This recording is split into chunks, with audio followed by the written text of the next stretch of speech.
Hi guys, welcome back to my channel. So today I thought I would go through how I approach studying at university in the hopes to either give you some good tips or inspire and motivate you as you approach your own study.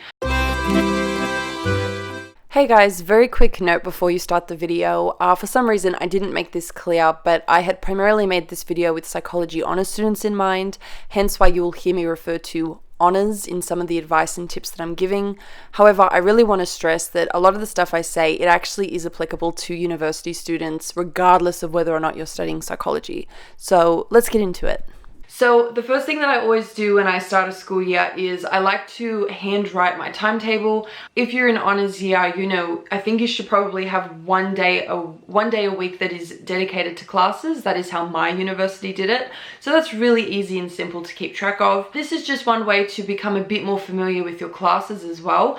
I'm the type of person where if I have like 3-4 classes, I start to forget because you know how they have the abbreviations for what the classes are. I tend to forget them and then I get like, wait, what am I doing? And I don't like to feel confused. I don't think that's a good way to start the year at all.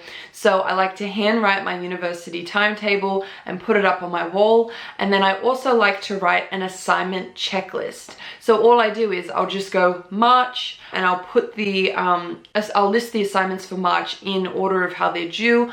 I will put like, you know, let's just say it's literature review, and then I'll put 4K words. I'll put the percentage that is worth for the overall grade, and then I'll just put a little box next to it so I can tick that off.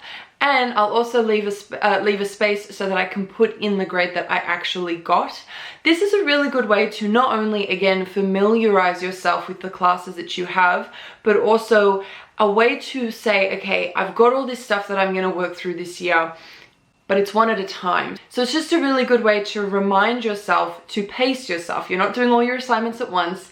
You're going to focus on March first and you're going to get through the first assignment, then you're going to get through the second one. Sometimes I'll overlap, but we're not looking ahead at April and May, we're just in March. I think that just helps approaching assignments in a cleaner, more organized way. You're familiar with the content, and if you see the grades that you've gotten, even if maybe you get a grade here or there that you're not too happy with, it will still motivate you. And you know, most of the time the bad grades we get probably aren't even that bad. So it's just a way to keep track of how you're doing. So that is how I like to start the year, by organizing the timetable and writing up my assignment checklist and putting them above my desk, because that way I can see what's going on. It reminds me you've got to study, and you're also making it that your workspace is ready for university. That is what you're doing this year. That is what you're focusing on. So you want to have those little reminders up and around. And the other thing that I like to do, I do like to put a quote. In my first year of psychology, my lecturer gave us a quote that I will put in the text box below.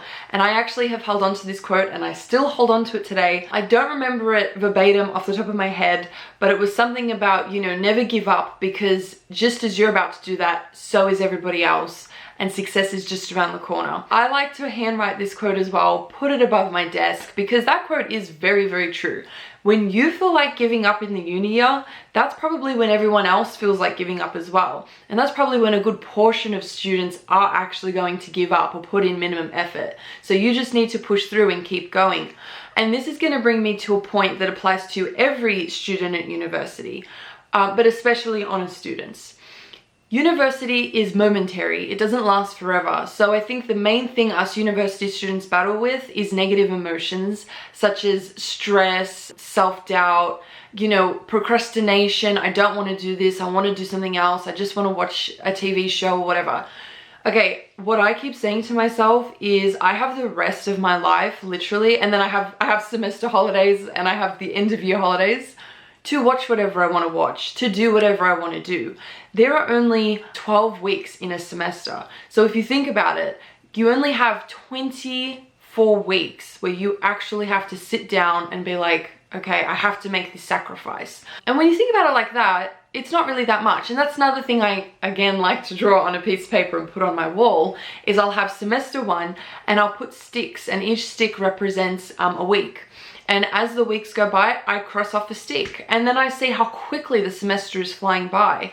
And that's another way when I feel like really sort of unmotivated, where I do get myself to push through, because I'm like, Brooke, this is gonna end. You're not actually doing this for the rest of your life. You only have 5 weeks left, and honestly, 5 weeks it does go pretty quickly. And then you're on holidays, then you can relax. And don't you want to relax and have no regrets about how you spent your time during the semester? Because I've honestly never done this, but I feel like I would feel pretty unhappy on my university breaks if I had basically used the university semester to just do whatever I want and not put in as much effort as I can. So this tip is obviously more about mindset, but this is a mindset I really hold on to, and that's what gets me through the university semesters. Okay, the other thing that is very important is attend tutorials. Years 1 to 2 of psychology, I never attended tutorials, like probably one here and one there. Oh my goodness, what a mistake. That was a mistake. In year 3, I attended every single tutorial, and not only did that boost my assignment grades, but like I was keeping properly up to date with what was going on. I didn't realize that in tutorials, tutorial teachers actually talk about what they want from assignments and what they're looking for and how you should approach things. And sometimes they tell you what not to do. I didn't know this, so I was like, oh crap, like I missed the first 2 years of that. But in your 3rd year, if you're trying to get into honors, go to tutorials, trust me. And then for 4th year students, again, because you only have 1 day of classes, go to your tutorials, and tutorials are going to cement what was talked about in lectures. And look, I get it for tutorials, you know, especially if you're doing them online, it's pretty boring, but try to make the most of it, because at the end of the day, the tutorial only should go for about an hour, you're done, and then you just move on with your life. So by doing this, you're staying up to date, you're hearing what other people are talking about, you're getting ideas for assignments, because they do discuss assignments a lot in my experience in tutorials. And you know, as long as you're staying on top of it, this will literally come through so much in your work. And you might be saying, Brooke, these are very obvious tips for university, but I literally cannot stress how many students do not attend tutorials. They do not watch their lectures live. And because of this, they fall behind. They become confused. They have to reach out to their peers and ask a lot of questions. Oh, when's this due? How do you do this? What's this about? That's wasting time. You will waste your time if you are behind. The next thing that I highly recommend is, if you want to do well in your honors year or any year at university, ask questions. I cannot stress this enough. I'm not sure why this mindset carries through from, I guess, high school, but a lot of students think that if they ask a question, they sound silly. They think that they're wasting everyone's time. No, you are literally at university for you. You are there to learn how to do the profession you want to be in. I can't stress enough, actually. I can't stress enough. You are never stupid for asking questions. I mean, there are 2 types of questions, right? The first type of question is, the slide literally says it's a 4,000 word count with no plus or minus 10% word count leeway, right? And then like, this has been said in every tutorial, but you don't turn up to tutorials. So then you keep asking, is there a 10% leeway for the word count? Yeah, that's where people are obviously going to be like, oh my gosh, is this person serious?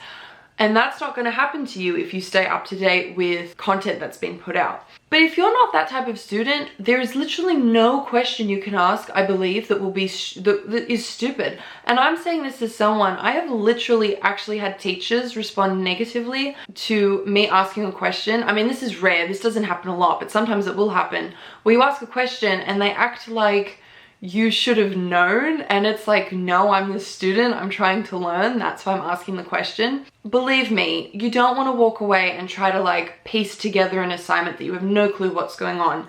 Once you ask that question, not only do you get your answer, but trust me, there are always other students who have the exact same question, they just weren't confident enough to ask it. The other thing too is that your honors, in your honor year especially, when you're dealing more with professors and less with tutorial teachers, they should be very enthusiastic about sharing their thoughts with you and exchanging ideas. And I think they like to see students who are thinking and want to get involved in discussion. So I know that like a lot of universities have the discussion board on the student portals. Use them, like please make use of this, because it is so helpful, and you're going to build relationships then with your teachers, and they're going to see you and they're going to know you, and that's so important for networking and moving forward into masters if that's what you want to do. Honestly, intelligent teachers do not shame you for asking questions or discussing things. They're going to see you having, you know, these thoughts, and they're going to be like, wow, that person's really standing out and they're paying attention and they want to do well and they're driven. You know, that's just how it works. So definitely in honors, ask questions and make use of your resources. Your professors are your resources. Pick their brains, discuss things with them. Okay, so another thing that I think has been really helpful for me is that when I approach assignments, and this is kind of across the board, you can do this pretty much with every assignment, I highly recommend making templates of your assignments using instructions and marking rubrics. If you do this, you know 100% you are not going to miss absolutely anything. So what I mean by this is, if you're writing an essay, you will have your introduction and you do the dot points of what they're looking for. Write a thoughtful topic sentence, let's just say. So you've got your marking rubric and you've got what they want you to include, and you just work through and you make the template. This is amazing because this takes the guesswork out of everything, because you're staying on track as you're actively working on an assignment. And what I can do, I can make a separate video on this because this is something that has helped me immensely. I used this, I came up with this tactic in undergraduate because I left traditional schooling after year 7, so I didn't do VCE. And then when I started university, I had to self-teach how to write essays and, you know, how to do formal academic pieces. And it boosted my grade immensely. And I think it's because I knew I wasn't leaving anything out. So for example, you might need to put a counter argument in one of, you know, your body paragraphs of an assignment, but they don't want that counter argument to be descriptive where you're just describing something. They want it to be critical. They want to see a real critical thought going on. So that's a really good way where if you have like paragraph 1, counter argument, critical, not descriptive, you're not going to forget that, and you're going to remind yourself, well, that's then how I need to approach this section of the assignment. So yeah, making templates, it doesn't take that long because you're just pulling all the information together, pretty much copy pasting it into a cohesive, logical order to follow your assignment. That not only provides you with, well, it provides you with the checklist. Like, you've got your checklist and you then know you've done everything. So yeah, making templates for assignments is something I highly recommend. I think it makes the process a lot easier. Sometimes assignments can get very confusing. You can be all over the place. But here you've pulled everything into one section, and it means you don't have to keep like, oh, what did the rubric say? What did the instructions say? And this way you thoroughly know the assignment, because if you're anything like me, I actually sometimes struggle if I look at a piece of paper to read it through thoroughly. Like, my eyes will jump across the page. So by making a template, I know that I've read all the sentences. I know what's happening. So that's like another key tip that I have for you. Okay, another one that I have is, if you are unsure about feedback that you have received for an assignment, please reach out to the teachers and ask for clarification. So in honors, because I have so many students, they don't always have time to give detailed feedback to each student. So we had a situation where there was this assignment and students weren't really sure why they got the grade they got, because they didn't get like in-text comments. Okay, so for students who are really like, I need to do well, I want to improve my grade, I don't understand what went wrong, reach out, make a time to talk to the marker, because they should go through it with you, because otherwise how else can you get better? How else can you improve? But again, that's something that you're just doing for yourself. And I think people get scared of that because they feel like, oh no, but I don't want to cause trouble. I don't want to argue. You don't have to. You don't have to be argumentative. You might not even be debating your grade. You're simply saying like, oh, you know, I was just wondering why I lost marks in this area because I thought this is what was going on. And then that gives them a chance to actually even tell you what you did really well, so you can continue doing that, and also flag to you, you know, oh, you were on the right path, but we were thinking more about, we were looking for this. As I'm saying these tips, I'm realizing that they pretty much all come down to one thing. You have to take responsibility for your own learning. You have to really push yourself to engage with your teachers, use the resources that you have, take responsibility for, how can I improve next time? What did I get wrong? What does this mean? Like, you have to not sit there by yourself wishing for an answer. You have to actually go out and get it. The other thing is, when you're asking questions, whether it's to your supervisor or to your professor, do not take the lazy route of like flat out just being like, what does this mean? Demonstrate that you have attempted to come to your own conclusions. You can even just be like, you know, I was really unsure about this. This is what I thought was going on because of this, like show your reasoning.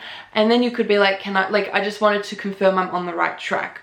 This is a more appropriate way to seek help, because I never want to think that I'm just being lazy and going to a teacher and being like, can you just tell me the answer? Like, no, like I will try to work it out myself, and I heavily encourage that. Please always try to work things out for yourself, and if you're still really unsure, demonstrate that. Demonstrate that when you're asking the question, because that will be met with a much more positive response. And I think it will really make the professor want to help you even more, because they know that you're not being lazy. They know that you're a good student, you're thinking about things, and that's exciting. Another tip I have is to please stay connected with your peers. If you can, even if it's one other peer in the cohort, stay connected with them, because that is really going to pull you through mentally. You know, you need someone to sort of like talk crap with and just have a laugh, and you know, that sort of takes a little bit of the stress and tension away, because it's always nice when someone else is stressed out with you or unsure about things with you, alongside you. The only thing I want to flag is, if you do stay connected with peers, be very careful of students who are very negative all the time. Like, it's okay to be negative and be like, oh my god, I'm sick of this class or whatnot. But if you have friends who are like, oh, don't work on your assignment, like go have fun, do this, do that. You know where you're at, you know what your timetable is, what you need to do. Don't let that negatively influence you to become like a P's get degrees student, because I feel like maybe throughout my experience, there were always peers that I guess put an uncool spin on how dedicated I was to what I was doing. But I'm like, you know, that's cool. I don't think everyone needs to be like a H1 student or anything. You know, we're all at uni for different reasons. But if I had let that influence me, who knows? Like, who knows how unproductive I might have become, or like how my grades could have slipped. So, you know, you can have those friends and that's good, but just always make sure you are putting yourself first. And if you feel like someone's being a bit too negative all the time, put some positivity into the conversation. You know, you can tell them like, oh, I'm so excited to work on this assignment because the sooner I finish it, the sooner I can watch this show I've been waiting for. Like, change the mindset where it's a case of you're prioritizing your uni work because you want to, because you do want it to be over with. You do want to move on and enjoy your free time, as opposed to like, oh, I just want to do what I want to do now. It's all about, you know, like delaying gratification. If you can delay gratification, you're going to do very well at university. Anyway, guys, this was just some insight that I wanted to share with you. You know, most of it concerns mindset, time management. You can be a good uni student. I think it really is just about always remind yourself what your priorities are. Accept that it's okay to feel deflated. It's okay to feel negative emotions. It doesn't mean you have to act on them. It doesn't mean you have to stop trying. Just keep pushing through. Just remember, university is momentary. It's not going to last forever. Again, especially honors year, I can't stress it enough. It really does finish a lot quicker than you think it's going to finish. And you want to look back and you want to be like, you know what? I did my best. You'll have a lot more regrets if you look back and you're like, crap, I wasted the opportunity.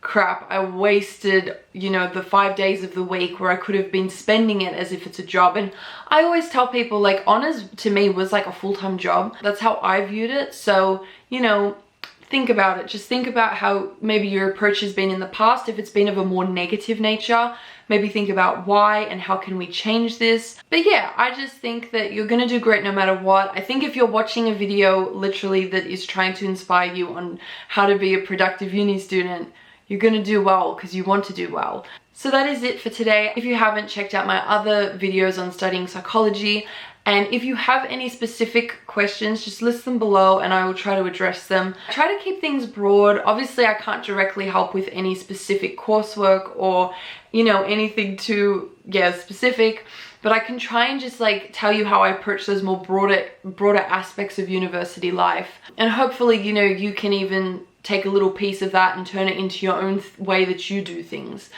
But yeah, I will see you guys next time. And if you did enjoy this video, please give it a thumbs up, comment below, tell me what you thought, what your thoughts are, how you're approaching things, and I will see you next time.